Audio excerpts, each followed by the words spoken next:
17-ാം നൂറ്റാണ്ട് റോം ആസ്ഥാനമാക്കി യൂറോപ്പ് മുഴുവൻ ചർച്ച് ആധിപത്യം വഹിക്കുന്ന കാലഘട്ടം. സാക്ഷാൽ നിക്കോളാസ് കോപ്പർനിക്കസിൻ്റെ പിന്മുറക്കാരനായി അറിയപ്പെടുന്ന ഗോളശാസ്ത്രജ്ഞനായ ഗലീലിയോ ഗലീലി ഒരുപാട് പരിശ്രമങ്ങൾക്കൊടുവിൽ ഒരു സത്യം കണ്ടുപിടിക്കുന്നു. അത്രയും കാലം ജനങ്ങൾ വിശ്വസിച്ചതും കത്തോലിക് ചർച്ച് വിശ്വസിപ്പിച്ചതുമായ സിദ്ധാന്തത്തിന് വിപരീതമായി ഗലീലിയോ ആ സത്യം വിളിച്ചു പറയുന്നു. ഭൂമിയാണ് സൂര്യന് ചുറ്റും സഞ്ചരിക്കുന്നത്, സൂര്യൻ ഭൂമിക്ക് ചുറ്റുമല്ല.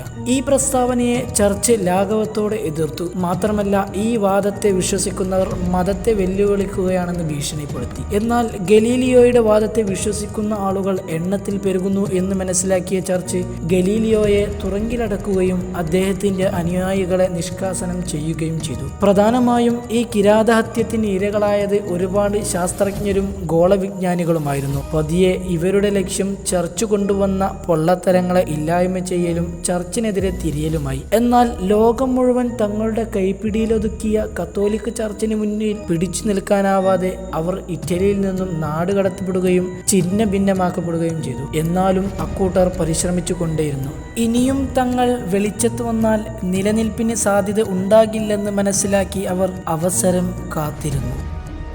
കാലചക്രം പിന്നെയും മുന്നോട്ട്. റിനൈസൻസിന്റെ പീരീഡ് ഗലീലിയോയുടെ സത്യങ്ങൾ ലോകം അംഗീകരിച്ചിട്ട് വർഷങ്ങൾ കടന്നുപോയി. യൂറോപ്പ് മുഴുവൻ ശാസ്ത്രത്തെ വിശ്വസിച്ചു കഴിഞ്ഞു. ശാസ്ത്രീയ സിദ്ധാന്തങ്ങൾ മാത്രമാണ് ശരിയെന്ന് വിളിച്ചോതുന്ന എൻലൈറ്റ്മെന്റ് കാലഘട്ടം കടന്നു വന്നു. വർഷം 1776 മെയ് 1. ആദം വെയ്ഷെപ്റ്റ് എന്ന ഫിലോസഫർ ഇത്രയും കാലം മറഞ്ഞിരുന്ന ഗലീലിയോയുടെ പിൻഗാമികളെ വിളിച്ചുകൂട്ടിക്കൊണ്ട് തന്റെ സംഘടനയ്ക്ക് നാമം നൽകി, ഇല്ലുമിനാറ്റി. അതിനർത്ഥം ദ എൻലൈറ്റഡ് വൺ. അംഗമായിരുന്ന ഓരോരുത്തരെയും അവർ ഇല്ലുമിനേറ്റസ് എന്ന് വിളിച്ചു. മതങ്ങളെയും വിശ്വാസങ്ങളെയും നഖശിഖാന്തം എതിർക്കുകയും ഉന്മൂലനം ചെയ്യുക വഴി ലോകത്ത് ശാസ്ത്രത്തിന്റെ വെളിച്ചം വീശട്ടെ എന്നവർ ആഗ്രഹിച്ചു. ശാസ്ത്രത്തെ മുൻനിർത്തിക്കൊണ്ട് ഒരു ന്യൂ വേൾഡ് ഓർഡർ കൊണ്ടുവരാൻ ശ്രമിച്ചു. അതിനുവേണ്ടി മതമൂല്യങ്ങൾ തച്ചുടക്കുന്ന ലഹരിയും ലൈംഗികതയും പ്രോത്സാഹിപ്പിച്ചു. തങ്ങൾക്കൊരു കേന്ദ്രബിന്ദുവായി പ്രവർത്തിക്കാൻ കഴിയാതിരുന്നപ്പോഴാണ്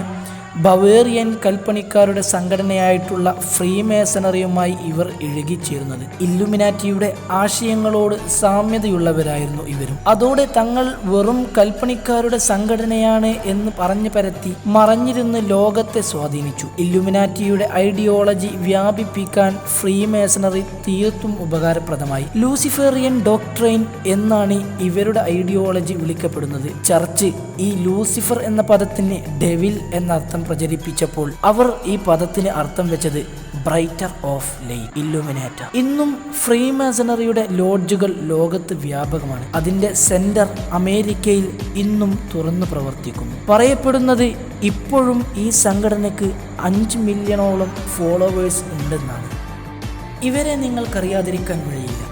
ബോട്ടിച്ചെല്ലി, ഐസക് ന്യൂട്ടൻ, ജോർജ് വാഷിംഗ്ടൺ. ഇവരെല്ലാം ഫ്രീമേസണറിയുടെ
യിരുന്നു